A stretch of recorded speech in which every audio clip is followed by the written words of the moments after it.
جنگ جمل کا سبب کیا تھا؟ سارے واقعات کا آغاز یا جو ایک امت میں ایک فتنہ پیدا ہوا ہے، ایک فساد برپا ہوا ہے، تو اس کی بنیاد حضرت عثمان رضی اللہ عنہ کی شہادت بنی ہے۔ حضرت عثمان کی شہادت، اس کو سمجھے بغیر ہم آگے نہیں چل آگے سکتے۔ نہیں، آپ بنو امیہ کرتے رہیں گے، لیکن دیکھیں سب سے پہلے بندہ کن کا شہید ہوا ہے؟ یہ حضرت علی کے پاس ہی کیوں گئے؟ کسی اور بڑے صحابی بھی تو تھے وہاں، ان کے پاس کیوں نہیں گئے؟ حضرت عمر رضی اللہ عنہ نے جو خلافت کے لیے کمیٹی بنائی تھی، نام دیے تھے، 6 افراد کی، ان میں سے 4 تو خود ہی دستبردار ہو گئے تھے، جی 2 لوگ دستبردار نہیں ہوئے تھے، حضرت عثمان اور حضرت علی رضی اللہ عنہ۔ ان دونوں میں سے پھر حضرت عثمان خلیفہ بن گئے۔ یہ بیعت لینے والے وہی تھے جو قاتلین عثمان تھے۔ روایت میں واضح طور پہ موجود ہے ٹھیک، کہ حضرت علی یہ کہہ رہے ہیں کہ مجھے صحابی کوئی نہیں تھا، قاتلین عثمان وہ بصرہ سے جو آئے ہوئے تھے، ہاں وہ تھے یہاں پہ مالک اشتر اس واقعے میں وہ تھے، اس واقعے، لیکن یہ نہیں ہم کہہ سکتے کہ صحابہ نے بیعت نہیں کی۔ بسم اللہ الرحمن الرحیم۔ ڈاکٹر صاحب یہ فرمائیے کہ جنگ جمل کا سبب کیا تھا؟ بسم اللہ الرحمن الرحیم۔ ابھی ہم نے کہا کہ سارے واقعات کا آغاز یا جو ایک امت میں ایک فتنہ پیدا ہوا ہے، ایک فساد برپا ہوا ہے، ٹھیک ہے، باہمی قتل و غارت، بہرحال ایک فتنہ فساد ہے، مسلمان تھے دونوں طرف، تو اس کی بنیاد حضرت عثمان رضی اللہ عنہ کی شہادت بنی ہے۔ بے شک، یعنی اس پس منظر کو سمجھے بغیر ہم نے جو پہلے ذکر کیا ہے حضرت عثمان کی شہادت، اس کو سمجھے بغیر ہم آگے نہیں چل آگے سکتے۔ نہیں، دیکھیں بات یہ ہے کہ آپ بنو امیہ کرتے رہیں گے، لیکن دیکھیں سب سے پہلے بندہ کن کا شہید ہوا ہے؟ بنو امیہ کا۔ بنو امیہ کا بندہ پہلے شہید ہوا ہے، اس سے مسائل آگے پھر شروع ہوئے ہیں۔ اس بات کو سمجھنے کی ضرورت ہے۔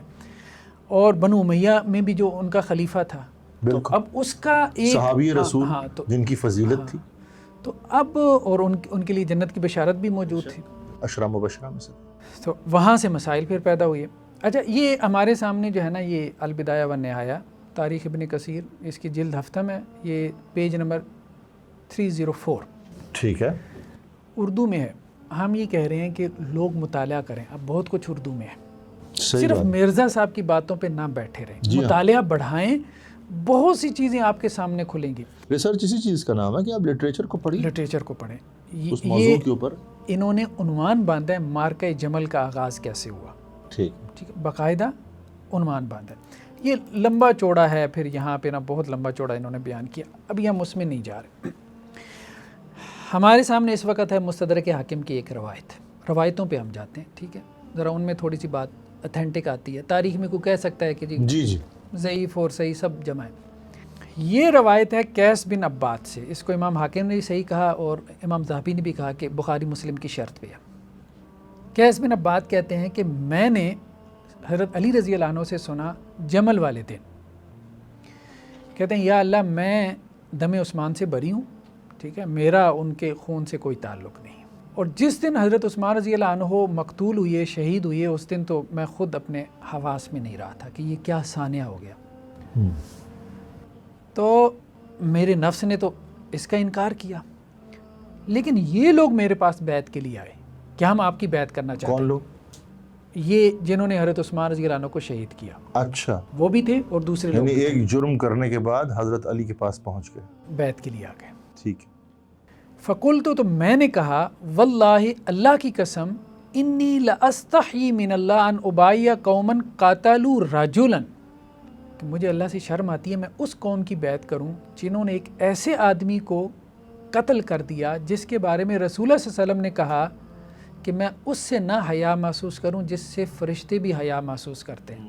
یعنی وہ بندہ اتنا حیادار تھا، یعنی حیادار آدمی وہ ہوتا ہے نا کہ جس سے کسی کو ذرا سی بھی تکلیف نہ پہنچے، بے ضرر، بالکل بے ضرر آدمی، ٹھیک ہے، تو فرشتے بھی اس کی حیا کا جو ہے وہ کو نہیں پہنچتے۔ اللہ کے رسول اس کے بارے میں یہ کہہ رہے ہیں اور یہ اس کو قتل کر کے آ گئے ہیں، تو مجھے یہ شرم آئی کہ میں ان کی بیعت کروں۔ اور پھر حضرت علی نے کہا کہ اور مجھے اللہ سے اس بات کی بھی شرم آئی کہ میں ان لوگوں سے بیعت لوں جب کہ حضرت عثمان رضی اللہ عنہ ابھی مدفون بھی نہیں ہوئے، کفن دفن بھی ان کا نہ ہوا۔ تو وہ لوگ واپس چلے گئے۔ جب حضرت عثمان کو دفن کر دیا گیا تو پھر یہ لوگ میرے پاس دوبارہ آئے اور کہنے لگے کہ جی بیعت کرنی ہے۔ تو یہ حضرت علی کے پاس ہی کیوں گئے؟ کسی اور بڑے صحابی بھی تو تھے وہاں پہ۔ ان کے پاس کیوں نہیں گئے؟ ہاں دیکھیں، اس میں آپ یہ کہہ سکتے ہیں کہ حضرت علی رضی اللہ عنہ کے حوالے سے ان کے ذہن میں یہ بات موجود تھی کہ خلافت کے لیے ایک بہترین کینڈیڈیٹ ہے، اور یہ بات کسی حد تک درست تھی ان کی۔ اس کی وجہ کیا ہے کہ حضرت عمر رضی اللہ عنہ نے جو خلافت کے لیے کمیٹی بنائی تھی، نام دیے تھے، 6 افراد کی، ان میں سے 4 تو خود ہی دستبردار ہو گئے تھے، جی 2 لوگ دستبردار نہیں ہوئے تھے، حضرت عثمان اور حضرت علی رضی اللہ عنہ۔ ان دونوں میں سے پھر حضرت عثمان خلیفہ بن گئے۔ اچھا ایک اس میں اس کو بھی سمجھنے کے لیے ضروری ہے کہ اس کا پس منظر بھی حضرت عثمان کی جو نامینیشن تھی ادھر سے ہم جا کے دیکھ سکتے ہیں۔ ادھر سے جا کے دیکھ سکتے ہیں کہ وہ جو حضرت عمر رضی اللہ عنہ کی جو کمیٹی تھی، اس میں چونکہ حضرت علی کا نام نمایاں تھا، تو گویا دوسرے نمبر پہ حضرت عثمان کے بعد وہ ایک کینڈیڈیٹ تھے، اور لوگوں کا انہی کی طرف ذہن جو ہے وہ جانا تھا، بنتا تھا، مطلب اس کی پیچھے بیک گراؤنڈ میں وہ وجہ موجود تھی۔ تو پھر حضرت علی رضی اللہ عنہ کہتے ہیں کہ میں نے ان کی بیعت کر لی، مطلب انہوں نے حضرت علی کی بیعت کر لی، انہوں نے حضرت علی کی بیعت کر لی اور میں نے ان سے بیعت لے لی۔ تو حضرت علی رضی اللہ عنہ کہتے ہیں کہ یہ بیعت کا معاملہ ہو گیا۔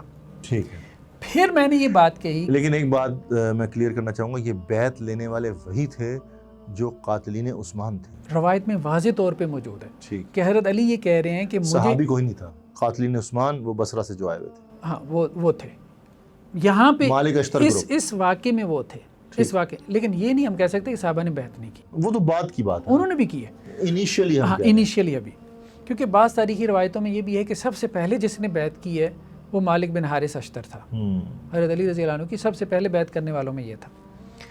تو حضرت علی نے کہا اللہم خذ منی لعثمان حتی ترضا، یا اللہ عثمان کے مقابلے میں مجھ سے حضرت عثمان کے لیے وہ کام لے لے کہ جس سے آپ راضی ہو جائیں، ٹھیک ہے۔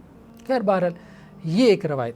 اچھا، اس کے بعد مصنف ابن ابی شیبہ، ٹھیک ہے، اس میں وہی کتاب الجمل ہے، اس میں اشتر کے بارے میں یہ اسکرین پہ ہم آپ کو دکھا رہے ہیں کہ لمبی چوڑی روایت ہے، ہم اس میں نہیں جا رہے، یہاں الفاظ کیا لکھے ہیں، مترجم کے الفاظ، یہ وہی کتاب ہے جو کہ مرزا صاحب نے اپنے ویب سائٹ بھی دی ہوئی ہے۔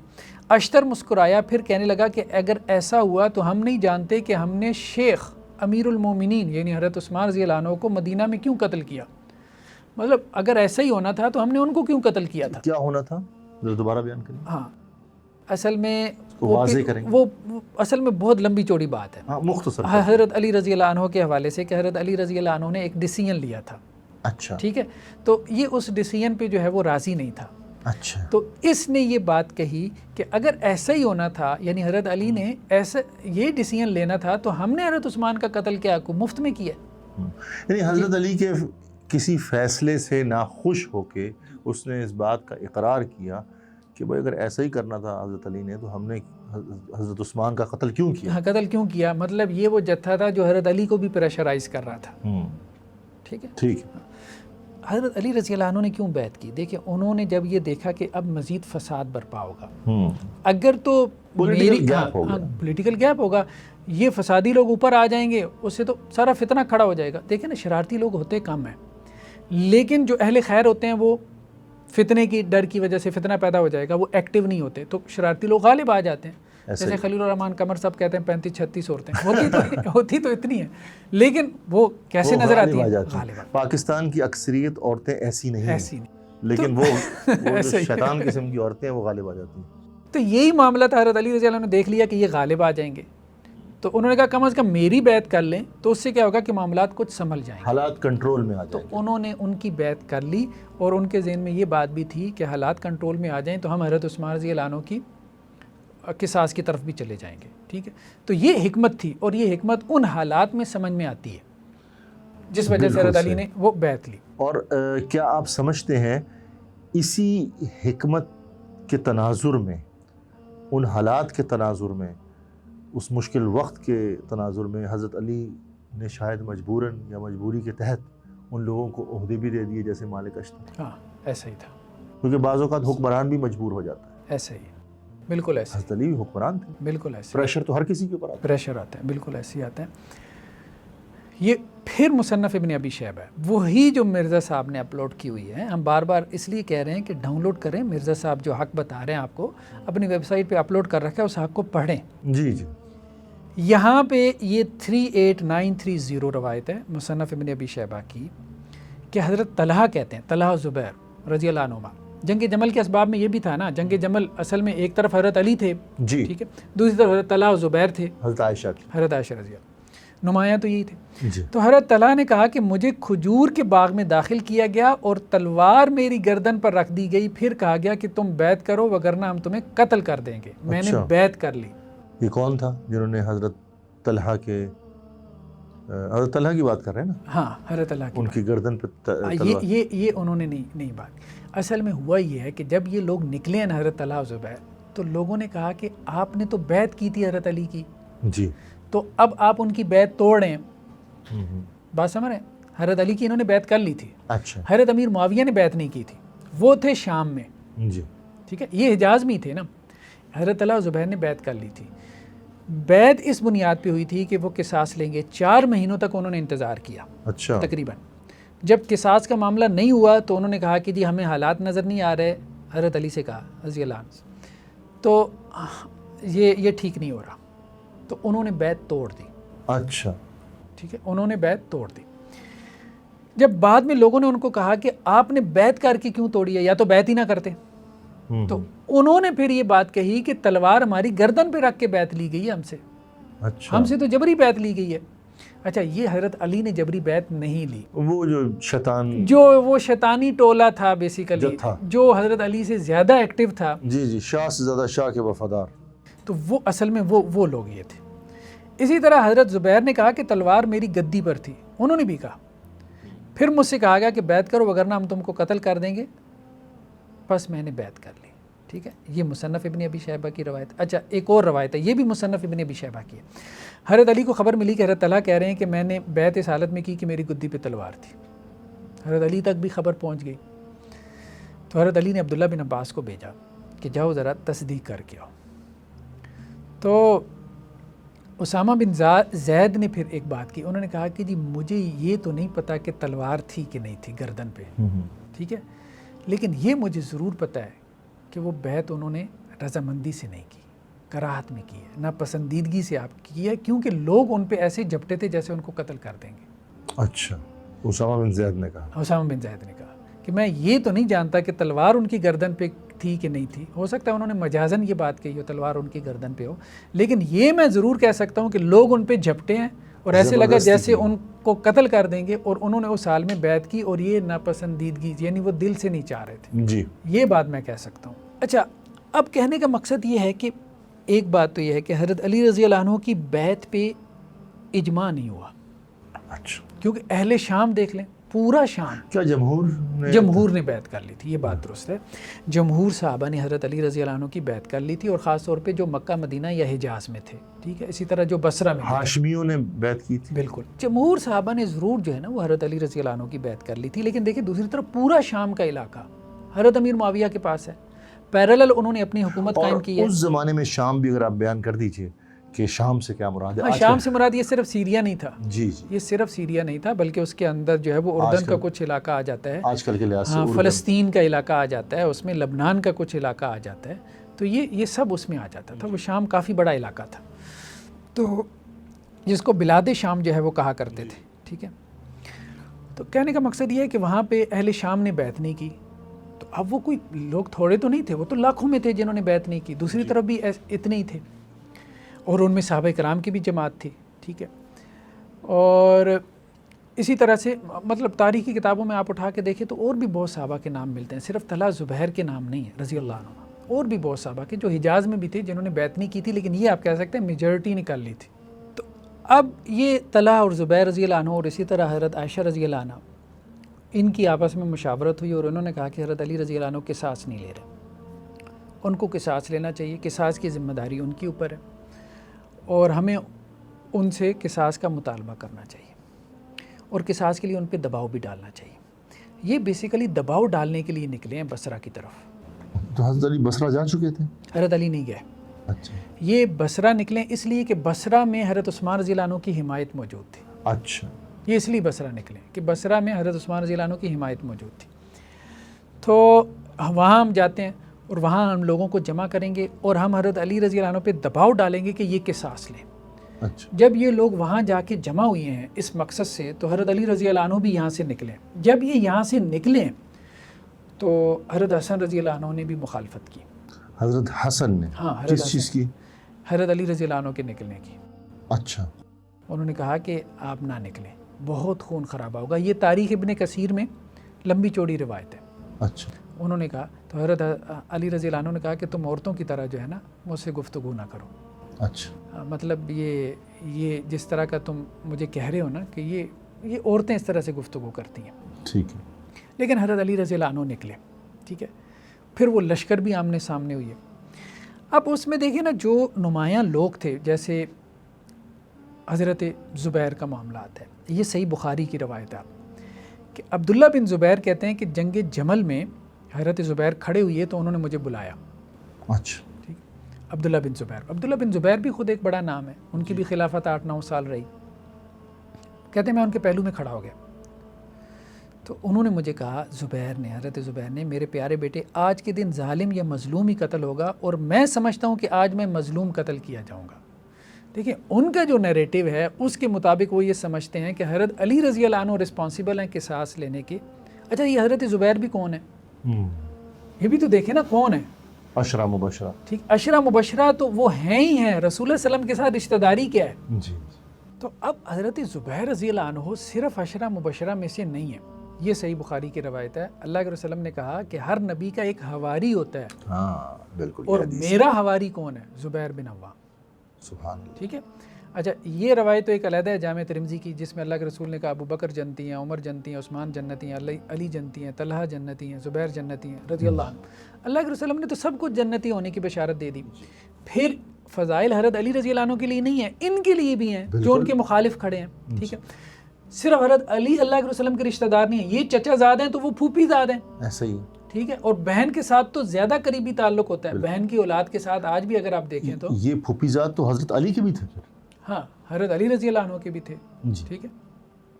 تو اب کہنے کا مقصد یہ ہے کہ مشاجرات صحابہ میں جو ہمارا ایک رویہ ہے اہل سنت کا، جی، کہ بھئی دونوں طرف فضائل ثابت ہیں. صحیح بات. ٹھیک ہے. اس طرف ازواج مطہرات میں سے بھی ہیں. آپ اپنی زبان بند رکھیں، سکوت اختیار کریں. لیکن اب دیکھیں نا مسئلہ یہ ہے کہ ایک بندے نے آپ اپنی زبان کھولنی شروع کر دی، اس نے ہر کسی کو متون کرنا شروع کر دیا. ٹھیک ہے. تو اب آپ کو دوسری طرف کے حقائق لانے پڑتے ہیں تاکہ آپ کو پتہ چلے کہ آپ ان لوگوں کو سپیس دیں. جی جی. کہ کچھ اسباب موجود تھے، وہ خواہ نہیں نکل پڑے تھے، کوئی ریزنز تھیں. آپ بھی وہاں پہ ہوتے تو آپ کے ذہن میں بھی ایسی باتیں آتی. تو ڈاکٹر صاحب اس میں جو مجھے ابھی تک سمجھ آیا ہے، کچھ لوگ جو یک طرفہ طور پہ امیر معاویہ رضی اللہ تعالیٰ عنہ، بتقاضۂ بشریت غلطیاں ہو بھی سکتی ہیں، خطا ہو بھی سکتی ہے، معصوم تو نہیں تھے. اگر ادھر آپ ان کے کچھ اعمال کو بنیاد بنا کے اور غلط سلط پروپیگنڈا کر سکتے ہیں، تو اگر آپ نے صرف اعتراض ہی کرنا ہے تو پھر اس قسم کے اعتراضات تو پھر آپ بنو ہاشم میں بھی نکال سکتے ہیں. لوگوں نے اس دور میں نکالے تھے، تبھی تو یہ سارا معاملہ پیدا ہوا تھا نا. دیکھیں نا، مقصد یہ ہے اگر آپ امیر معاویہ پر اعتراض کرتے ہیں تو پھر مالک اشتر جو تھا وہ پھر حضرت علی پر آتا ہے. لیکن اب ہم جو اہل سنہ ہیں، ہم کہتے ہیں حضرت علی جو تھے وہ صحابی رسول تھے، ہو سکتا ہم ان کو بینیفٹ آف ڈاؤٹ دیتے ہیں، تو ہم ان کی عزت کرتے ہیں، ہم اپنی زبان نہیں کھولتے. کہ ہم تو یہی چاہتے ہیں نا کہ ہم مشاجرات صحابہ میں خاموش رہیں، بالکل خاموش. یہ جو کچھ ہم کر رہے ہیں یہ بھی ہم بحالت مجبوری کر رہے ہیں، کیونکہ لوگوں نے ایک وتیرہ بنا لیا ہے. نہیں، ہم یہ نہیں کہہ رہے، کہ ہم یہ کہہ رہے ہیں کہ جو صحابہ نکلے تھے دوسری طرف سے، طلحہ و زبیر، ان کا پہلے مقام اور مرتبہ دیکھیں. بالکل. پھر وہ اسباب دیکھیں، وہ وجوہات دیکھیں جن اسباب اور وجوہات سے نکلے، تو آپ ان کو بھی بینیفٹ آف ڈاؤٹ دیں گے جو آپ حضرت علی رضی اللہ عنہ کو دے رہے ہیں. اس لیے ہم یہ ساری بات کر رہے ہیں. بینیفٹ آف ڈاؤٹ پھر ہر کسی کے لیے ہونا چاہیے، ہر کسی کے لیے ہونا چاہیے. یہی بات تو ہم اصل میں کرتے ہیں. جی بالکل. اچھا اب دیکھیں یہ ایک اور صحیح بخاری کی روایت ہے. ایک تو ادھر صحابہ تھے، جیسے حضرت زبیر کا ہم نے کہا کہ انہوں نے اپنے بیٹے کو کہا کہ میں رشتہ دار تھے. اگر حضرت علی رشتہ دار تھے وہ بھی رشتہ تو دار، حضرت زبیر بھی تو رشتہ دار تھے، اور وہ کہہ رہے ہیں میں مظلوم ہوں. اور بالکل، اور آپ ایک رشتہ دار کو لے رہے ہیں، دوسرے رشتہ دار کے متعلق آپ زبان درازی کر رہے ہیں. ایسا ہی ہے، اور قریبی رشتہ دار، اللہ کے رسول کے قریبی رشتہ دار ہیں. وہاں مطلب آپ کو یہ بات بھول جاتی ہے کہ جی وہ بھی اہل بیت میں سے ہیں. بالکل. ٹھیک ہے. اچھا اب دیکھیں نا، حضرت فاطمہ رضی اللہ عنہ بھی تو عورت کے واسطے سے ہی آگے اہل بیت آپ بنا رہے ہیں نا. بالکل. تو وہاں پہ بھی اللہ کے رسول صلی اللہ علیہ وسلم کی بہن ہے، تو ان کے واسطے سے بھی وہ اہل بیت نہیں بنتے. بالکل بنتے ہیں. بالکل. اگر تو مرد کے واسطے سے صرف اہل بیت بنائیں گے تو صرف بنو عباس بنیں گے. بالکل بالکل بالکل. اچھا یہ ہمارے سامنے صحیح بخاری کی روایت ہے کہ ایک تو اس طرف لوگ تھے جو اپنے آپ کو سچا سمجھ رہے تھے. ہم نے کہا حضرت زبیر جنتی حواری رسول ہیں, سچا سمجھ رہے ہیں, اپنے بیٹے کو کہہ رہے ہیں, صحیح بخاری کی روایت ہے. دوسری طرف حضرت عمار بن یاسر ہیں, یہ اپنے آپ کو سچا سمجھ رہے ہیں. بالکل بالکل. تو گویا وہاں پہ حالات ایسے ہیں کہ کوئی ادھر ہو سکتا ہے, کوئی ادھر ہو سکتا ہے, کوئی ان کی بات کو صحیح سمجھ سکتا ہے, کوئی ان کی بات کو سمجھ سکتا ہے. یعنی حالات مشتبہ ہو گئے ہیں. جب حالات مشتبہ ہو جائیں تو لوگوں کا ایک طرف یا دوسری طرف کی رائے ہو جانا, یہ میرے خیال میں اس کی گنجائش نکلتی ہے. اس کی دونوں طرف کو سپیس دینی چاہیے. بالکل. تو ڈاکٹر صاحب کیا ہم یہ کہہ سکتے ہیں کہ جب دونوں فریق اپنے آپ کو حق پر سمجھ رہے ہیں, دونوں فریق کا اپنا اپنا اجتہاد, اپنا اپنا اجتہاد, اگر کوئی خطا ہو بھی گئی تو اجتہادی خطا ہوئی نا, ایک اجر تو پھر بھی ملا, ایک اجر بالکل ملا, زبان درازی تو پھر بھی نہیں بنتی. ہاں اس لیے اب دیکھیں یہ صحیح بخاری کی روایت ہے. اب یہ نہیں بیان کرتے انصاری صحابہ کا یہ مقام تھا, یہ تو مرزا صاحب بہت بیان کرتے ہیں نا. یہ ایک انصاری صحابی سے روایت ہے, ابو مسعود انصاری سے. وہ کہتے ہیں کہ میں حضرت ابو موسیٰ اشعری اور سیدنا عمار بن یاسر کے ساتھ بیٹھا ہوا تھا, ٹھیک ہے. تو انہوں نے کہا, سیدنا ابو مسعود انصاری نے کہا حضرت عمار بن یاسر سے, کیونکہ یہ حضرت علی کے ساتھ تھے, کہ جتنے لوگ تمہارے ساتھ ہیں نا, میں سب کے متعلق کچھ نہ کچھ کہہ سکتا ہوں, مطلب کمنٹ کر سکتا ہوں, بتا سکتا ہوں یہ کیا ہے کیا نہیں ہے, ٹھیک ہے جی, سوائے تمہارا میں احترام کرتا ہوں. ٹھیک. ابو مسعود انصاری نے کس کو کہا؟ حضرت عمار بن یاسر عمار سے, بن یاسر, کیونکہ تم نے رسول اللہ صلی اللہ علیہ وسلم کی صحبت اختیار کی اور میں نے تمہارے اندر کوئی عیب نہیں دیکھا, لیکن ایک بات میں تمہیں بھی کہوں گا کہ تم اس معاملے میں جلد بازی سے کام لے رہے ہو. اچھا, یہاں تم جلد بازی کر رہے ہو, یعنی جنگ جمل میں شرکت, مطلب حضرت علی رضی اللہ عنہ کی جس طرح سے تم حمایت کر رہے ہو, ٹھیک ہے, کیونکہ یہ بہت زیادہ مطلب حضرت آگے تھے, بہت آگے تھے نا. تو اب دیکھیں یہاں آپ چھوڑیں, ہم کیا کہہ رہے ہیں, صحابہ کی رائے بھی آپس میں ہم صرف یہ بات کر رہے ہیں کہ صحابہ آپس میں اختلاف رائے رکھتے ہیں.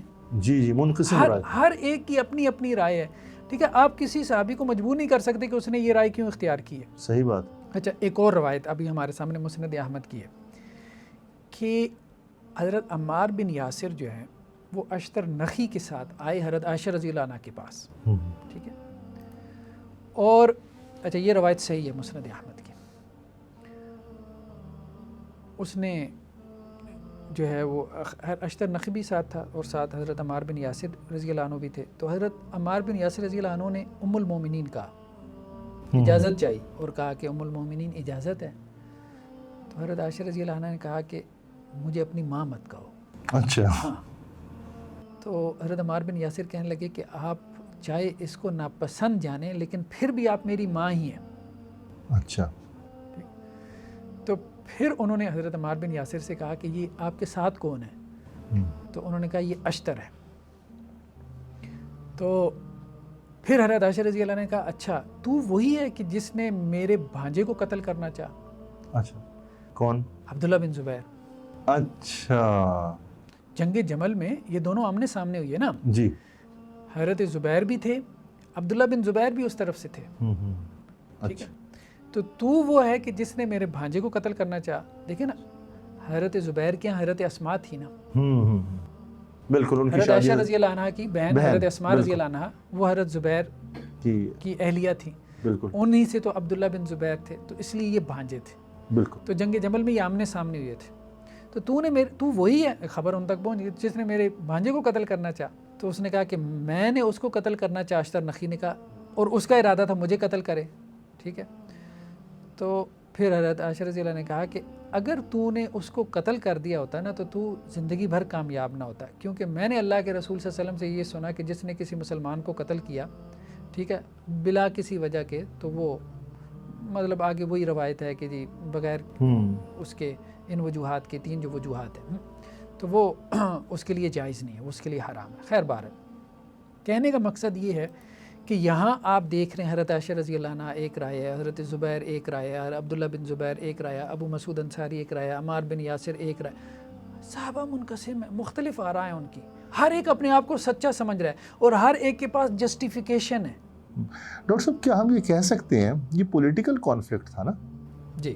تو پولیٹیکل کانفلکٹس میں ہم آج پڑھتے بھی ہیں پولیٹیکل سائنس میں، اور آج ہم دیکھتے بھی ہیں مختلف لوگوں کی مختلف رائے، مختلف آراء ہوتی ہیں، اس میں کوئی حرج کی بات نہیں، اور حرج بھی نہیں، یہ کوئی دین تو نہیں ہے نا. تو دیکھیں بنیادی اختلاف تو تو یہ جنگ جمل ہمارا دین تو نہیں ہے نا. ہاں دین تو نہیں، تاریخ ہے، تاریخ ہے نا. تاریخ ہے، دین جنگ تو نہیں ہے. صفین، جنگ جمل، یزید قتل میں ملوث تھا نہیں تھا، یہ ساری چیزیں ہماری تاریخ ہے نا ہمارے رستے. قیامت والے دن اللہ تعالیٰ ہم سے اس کے بارے میں سوال نہیں کرے گا. یہ اچھا ہوا آپ نے بیان کر دیا. لہا ما کسبت ولکم ما کسبت تلک امت قد خلت، یہ ایک امت تھی گزر گئی، لہا ما کسبت، جو انہوں نے کمایا اس کا بدلہ انہوں نے پا لیا، ولکم ما کسبتم، تم سے اللہ یہ پوچھے گا تم کیا کر کے لائے ہو. ڈاکٹر صاحب دیکھیں، جب عقیدے کا مسئلہ ہو تو اس وقت تو صحابہ کی رائے ایک ہی ہے. بالکل صحیح. اسی طریقے سے نماز 5 پڑھنی ہے دن میں، قیام کرنا ہے، رکوع کرنا ہے، سجود کرنا ہے، اس میں تو کوئی رائے الگ نہیں ہے. حج ہے، زکوٰۃ ہے، روزے ہیں. لیکن یہ جب سیاسی مسئلے مسائل آتے ہیں، ہمارے نزدیک خلافت بھی جو ہے یہ ایک انتظامی مسئلہ ہے. یہ بھی ہمارے نزدیک عقیدے کا مسئلہ نہیں ہے. نہیں، عقیدے کا مسئلہ تو نہیں، بالکل ایسی ہے. یہ تو مسلمانوں نے چاہا تو ابو بکر صدیق خلیفہ بن گئے، اگر وہ کسی اور کو بنا لیتے تو ہمیں اس پر بھی اعتراض نہیں تھا. ایسے ہی تھا. ہمیں تو اعتراض اس پر ہے نا کہ حضرت عثمان جو تھے ان کو شہید کر دیا گیا، وہ مظلوم تھے. وہ تو دیکھیں نا، اہل تشیع کے ہاں کہ امامت جو ہے وہ اللہ کی طرف سے ہوتی ہے. جی وہ تو من اللہ، وہ اس کو ہمارے چھوڑے، نزدیک نہیں ہے. اہل سنت میں سے کسی کا یہ عقیدہ نہیں. تو اسی طریقے سے میرا کہنے کا مطلب یہ کہ سارے کا سارا پولیٹیکل کانفلکٹ میں ہم یہ دیکھ رہے ہیں کہ صحابہ کی مختلف رائے، مختلف آراء، تو اس میں کوئی حرج بھی نہیں، کوئی حرج والی بات نہیں. تو جب ان کی رائے مختلف ہے تو ان کے جب گروہ مختلف بن گئے تو ہم یہ کہنا کہ ایک ایسا اور ایک ویسا، ایک کو برا بلا کہنا، یہ کوئی بات سمجھ سے بالا تر ہے. کسی کو بھی نہیں کہنا چاہیے. تو بنیادی طور پہ جنگ جمل کا اگر ہم ایک جملے میں بیان کریں نا کہ سبب کیا تھی، وہ قصاص عثمان کا اختلاف تھا. یہ مصنف ابن ابی شیبہ کی روایت ہے، وہی کتاب الجمل، جمل کا جو چیپٹر ہے، کہ حضرت علی نے حضرت طلحہ اور زبیر سے کہا کہ تم میری بیعت کیوں نہیں کرتے. جی ٹھیک ہے. تو انہوں نے کہا کہ ہم تو قصاص عثمان کے طلبگار ہیں. تو حضرت علی نے کہا کہ میرے پاس حضرت عثمان کا قصاص نہیں ہے، مطلب میں نہیں لے سکتا. کہنے کا مقصد یہ ہے کہ میرے پاس اختیار نہیں ہے. کیا مطلب؟ وہ اصل میں یہ کہتے تھے کہ پہلے تم میری بیعت کر کے مجھے مضبوط کرو. اچھا ٹھیک ہے، حکومت کو مضبوط کیا جائے. ہاں، حکومت کو مضبوط کرو، پھر میں اس قابل ہوں گا کہ ان سے میں قصاص لے سکوں. اور اس کو اگر ہم آج کے تناظر میں بھی دیکھیں، بعض اوقات حکمران یہ کہتا ہے کہ ابھی میں اس پوزیشن میں نہیں، آپ میرے ساتھ شامل ہو جائیے، میں مضبوط ہو جاؤں گا تو پھر ہم ان عناصر سے نمٹ سکتے. اور وہ یہ کہتے تھے کہ جتنا ٹائم ہم آپ کو دے سکتے تھے ہم نے آپ کو دے دیا، 4 ماہ تو ہم نے دے دیا آپ کو، لیکن آپ اس طرف قدم نہیں بڑھا رہے. اچھا، یہ ان کا ہے ایک موقف، ایک ان کا موقف ہے. ٹھیک، یعنی حضرت علی کا موقف یہ تھا کہ میں، آپ میرے ساتھ شامل ہو جائیے، مجھے سیاسی لحاظ سے مضبوط کیجیے، پھر میں اس پوزیشن میں آؤں گا کہ میں قاتلین عثمان سے بدلہ لے سکتا ہوں، قصاص لے سکتا ہوں. دوسرا گروہ کہتا تھا کہ فوراً قصاص لیجئے، جب قصاص ہوگا پھر ہم بیعت کریں گے، پھر بات آگے چلے گی. پھر بات آگے. اور یہ 2 مختلف سیاسی آراء ہیں. سیاسی آراء، اس میں تو کوئی شک نہیں نا. حضرت عثمان رضی اللہ عنہ کا مظلومانہ قتل ہوا، ٹھیک ہے، کوئی تو قاتل تھا نا، اور وہ معروف تھے، تاریخ کی کتابوں میں بھی نام آ گیا، اور وہ حضرت علی رضی اللہ عنہ کے لشکر میں بھی تھے. صحیح روایتوں سے یہ بھی معلوم ہو گیا کہ حضرت علی کہہ رہے ہیں کہ مجھے شرم آ رہی ہے کہ میں تم سے بیعت کروں، لیکن میں فتنہ اور فساد سے بچنے کے لیے اب بیعت کر رہا ہوں، تم سے بیعت لے رہا ہوں کہ کوئی اور شرارتی آ کے نہ بیٹھ جائے. بالکل ایسے. ٹھیک ہے، ابھی ایک عثمان کی شہادت ہوئی ہے تو 20 اور عثمان نہ شہید ہو جائے رضی اللہ. بالکل. تو اب یہ معاملہ ہوا کہ یہ مصنف ابن ابی شیبہ کی روایت ہے کہ یہ جب آمنے سامنے ہوئی ہے بصرہ میں، حضرت علی رضی اللہ عنہ نے کوچ کیا، وہاں پہ جب گئے دونوں لشکر آمنے سامنے ہوئی ہے. پھر یہ بھی ہوا کہ ان میں آپس میں بہت زیادہ روایتیں، مصنف ابن ابی شیبہ میں بات چیت چلی ہے، ٹھیک ہے، نیگوشیشن چلی ہے، اور اس میں بات تقریباً طے ہو گئی تھی. اچھا، معاملہ طے ہو چکا تھا، لیکن حضرت علی رضی اللہ عنہ کے کیمپ میں جو شرارتی لوگ تھے، مالک بن حارث اشتر نخی کے، جو یہ کہتے تھے کہ پھر ہم نے حضرت عثمان رضی اللہ عنہ کو قتل کیوں کیا اگر یہی نتیجہ نکلنا ہے، جو نہیں چاہتے تھے، جو یہ نہیں چاہتے تھے، اور جو شاید یہ سمجھتے بھی تھے کہ اگر ان کی صلح ہو گئی تو پھر ہماری خیر نہیں. تو انہوں نے رات کی تاریکی میں حملہ کر دیا حضرت عائشہ رضی اللہ عنہ کے کیمپ کے لوگوں. تو ان کو یہ لگا کہ حضرت علی نے حملہ کر دیا، حضرت علی کے لشکر نے حملہ کر دیا. تو اس طرح سے کیا ہوا، ایک جنگ شروع ہو گئی. تصادم ہو. بعض روایتیں تو یہ ہیں، بعض روایتیں یہ بھی کہتی ہیں کہ حضرت طلحہ اور زبیر جو ہے اور حضرت علی جو ہے وہ ظہر کی نماز کے بعد آمنے سامنے ہوئے اور پھر ان کے درمیان جو ہے وہ جنگ کا آغاز ہوا. لیکن بہرحال زیادہ تو یہی نظر آتا ہے کہ یہ سازش کے تحت ہی ہوا ہے. وہ جنگ پہ دونوں لوگ آمادہ رہے. اور یہ بھی تو کہا جاتا ہے کہ حضرت طلحہ اور زبیر جانا چاہ رہے تھے وہاں سے اور ان کو کسی نے شہید کر دیا. ہاں نہیں، ایسی کوئی بات جو ہے نا میرے خیال میں نہیں، صحیح ثابت نہیں ہے. ہاں یہ ضرور ہے کہ کچھ صحابہ جو ہے وہ اپنے آپ کو جنگ سے علیحدہ رکھنا چاہتے تھے جی، اور کچھ تو الگ رہے بھی. کچھ الگ رہے بھی. جیسے یہ آتا ہے اب عبداللہ بن عمر تھے غالباً. اگر حق اتنا واضح ہوتا نا تو یہ صحیح بخاری کی روایت ہے کہ راوی یہ کہتے ہیں کہ سیدنا اسامہ جو ہے رضی اللہ عنہ، رضی اللہ عنہ، انہوں نے مجھے جو ہے وہ حضرت علی کی طرف بھیجا.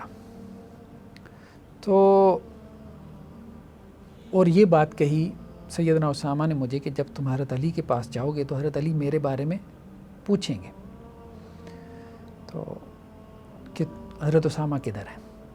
تو انہیں کہنا کہ اسامہ آپ کے متعلق یہ کہہ رہے ہیں اگر آپ شیر کی داڑوں میں پھنسے ہوتے تو میں لازماً آتا، ٹھیک ہے، لیکن مسلمانوں کے باہمی جنگ و جدال کو میں پسند نہیں کرتا.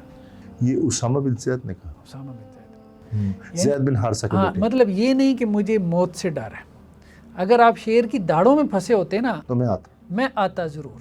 اتنا مجھے آپ کے ساتھ تعلق ہے، اپنی جان کی پرواہ نہ کرتا. لیکن ابھی اگر آپ کہیں کہ میں آپ کے پاس آؤں تو نہیں. میں تو گویا اگر حق اتنا واضح ہوتا تو یہ صحابہ کرام کیوں پیچھے رہ جاتے؟ کیونکہ دیکھیے اب اس سے تو یہ بھی ثابت ہو رہا ہے نا کہ مسلمانوں کے 3 گروہ تھے، 2 نہیں، 3 گروہ تھے. بالکل ایک حضرت علی کے ساتھ، بالکل صحیح بات. ایک حضرت عائشہ، طلحہ و زبیر کے ساتھ، اور تیسرا وہ گروہ جس نے ان 2 گروہوں کے ساتھ شامل ہونا پسند نہیں کیا. بلکہ ایک اور روایت ہے، یہ مرزا صاحب شاید اب پتہ نہیں بیان کریں کہ نہ کریں، ہے تو صحیح بخاری کی 7083 حضرت حسن بصری سے روایت ہے. جی. تو وہ کہتے ہیں احنف بن قیس نے یہ بات بیان کی کہ یہ جب فسادات شروع ہوئی ہیں نا تو میں اپنے ہتھیار لے کے نکلا تو راستے میں مجھے ایک صحابی ملے، حضرت ابو بکرہ، معروف صحابی ہیں. جی جی. ایک حضرت ابو بکر ہیں، ایک ابو بکرہ ہیں. ابو بکرہ. تو انہوں نے کہا بھائی کہاں جا رہے ہو؟ تو میں نے کہا کہ رسول اللہ علیہ وسلم کے چچا زاد حضرت علی کی مدد کرنا چاہتا ہوں. تو انہوں نے کہا رسول اللہ علیہ وسلم نے فرمایا کہ جب مسلمان تلواریں ایک دوسرے سے